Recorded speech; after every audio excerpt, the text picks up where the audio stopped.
Before we get to that, though, we want to tell you about this, a hometown hero who is getting a long overdue honor this weekend. And the celebrations began with the unveiling of a mural that is meant to keep history alive. As 10 Tampa Bay's Adoria Chumba shows us, baseball legend and Sarasota native Buck O'Neil will be posthumously inducted into the National Baseball Hall of Fame.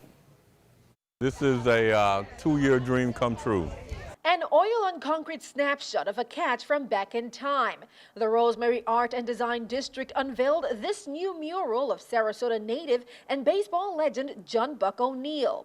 The artwork celebrates O'Neil, who after one season with the Memphis Red Sox, joined the Kansas City Monarchs of the Negro League. He later became the first black coach in Major League Baseball with the Chicago Cubs. Buck had to leave Sarasota to go to high school because he couldn't go to high school here at Sarasota High. So that tells you that things were different, and it's a harder line that he had to follow to accomplish that. Buck was a positive person. He was always moving up in the world, doing his best, and that's kind of what this image represents. To accomplish the mural, it took local artist Matt McAllister 3 weeks and 5 gallons of paint. Seeing it finished and looking back at it, it's kind of hard to believe that I did it, just because of the sheer scale and size of this project. From the top of the gloves to the bottom of the shoe, this mural of Buck O'Neil is about 42 feet high and 50 feet wide. Its size is not the only thing that stands out, but also its significance to the community. There's been a few generations since this was a black community.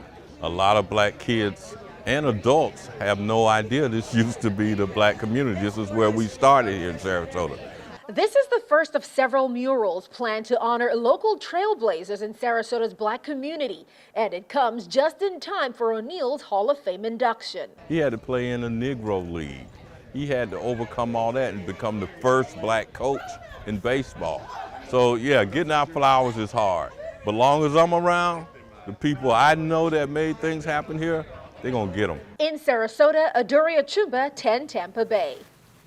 What a great story. A lot of history in that. And of course, this mural is incredible. A beautiful job. There is a Hall of Fame induction watch party that's happening for the community this Sunday. It's from 1 to 5 at 513 Central Avenue in Sarasota. You know, we mentioned too, a lot of people argued this has really been a long time coming for him.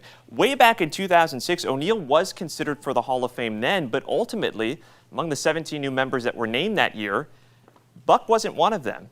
And then he died 2 months later. So in reports at the time like this one from the Washington Post, sports writers denounced his omission as one of the greatest injustices in Hall of Fame history.